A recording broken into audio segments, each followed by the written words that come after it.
that won't buff.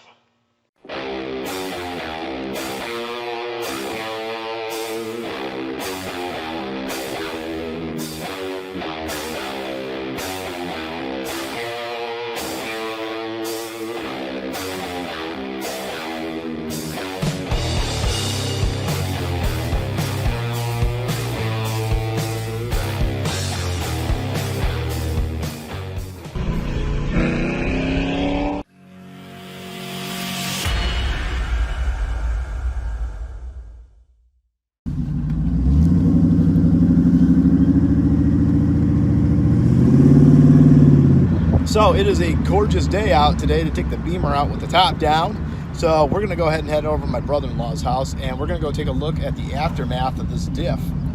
Oh, that BMW needs to calm down. It ain't got no LS. Give the fans what they came here for.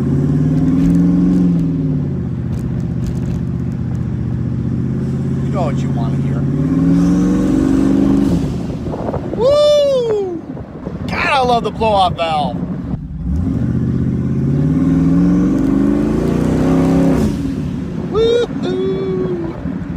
God, I love this car. Alright, so if you guys remember on last week's video, we put the mini spool in the Elko. And shortly thereafter, it ejected the mini spool from the Elko. So this is the aftermath. It looks like, this is a little bit of bending here. You see it kind of rolled the edge. I think there was a little too much slop in that rear end. And this is what's left of those blocks that hold the spool together. It looks like it slipped out and tore it up. You can see where it's been spinning past it. Both of these ends are pretty well torn up.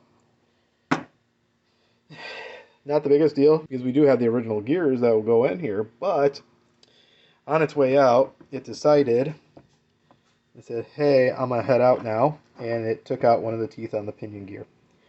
The rest of it's not horrible, but it is really chewed up. But that's not where it stops. Yeah, so there's a little bit bigger of a window than used to be in this carrier here. Yeah, it's not good. You see, a lot of carnage in here. So the carrier's gone. We did have one. The ring gear actually held up pretty good. This was the worst. So get this wiped off there. You can actually see that is, we'll get it to focus. That little nick right there is the worst damage to the ring gear. That's it. There's nothing. The rest of this just looks fine. I'm really surprised on how that one turned out. But it's all trash. It's no good. It's all bad. So we have to look at upgrading. Either getting a whole used rear end, replace the carrier, the ring gear, the pinion gear, and practically everything else. So even the pin that holds them in, look at that. Oof. That was a pain to get out. We actually had to pull the whole carrier out, and then I had to pound this out with a hammer and a drift just to get this thing out of there. It was a tight fit. But that's where we're at. You know, no good. No good at all. So like we said, we like to be transparent here. When things don't go right, we want to show you guys, because a lot of the other YouTube channels, everything's always show everything that goes perfect and everything works right and everything's just right. And they don't show you this. They don't show you the stuff that doesn't go right and the things that break and the things that we have to contend with. It's not all roses. It happens. So we'll rebuild. We'll fix it. We'll move on. It's not the biggest deal in the world. It sucks. So the worst part about it is there's no cool story attached. He literally took the car out to the street to turn it around to back it into the driveway. And it broke when he was backing it into the driveway. That's it. There was no race. There was no burnout. I mean, we did a little burnout, but it didn't break during the burnout. It broke backing into the garage. Kind of like the BMW. It blew up the motor pulling into the garage. There was no cool story with that. You know, doing this stuff, things break. It happens. At least have a cool story behind it. Like, yeah, you know, you were launching the car. You were doing a wild burnout, you know. Something like that.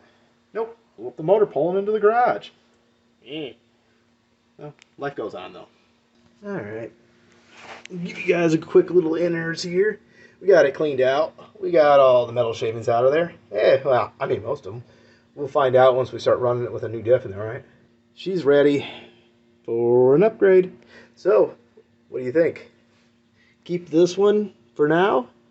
Put in maybe a posi. We did source a posi. We found a posi from Preformance for about $550. Everything, the whole thing. We'll get the pinion, we'll get the ring gear, we'll get the whole posi and carrier and everything all in one. Seems like a really good solution. It's either that or we just go the junkyard route and throw in a junkyard carrier, ring gear, pinion, make it work for now and look at maybe going 12 bolt later on or 488. Who knows? Possibilities are limitless. But that's where we are for right now with this build. It sucks. 10 steps forward, 18 steps back. You know, unfortunately, that's how it goes sometimes. It sucks, but we roll with the punches and we move on. So the next step is we're going to just find out if we're going to get a new diff or if we're going to go the junkyard route. You know, I mean, a junkyard route, if we can find one cheap, that's the best bet. Get the thing back together, get it going. He's not racing this thing. He just wants to be able to drive it.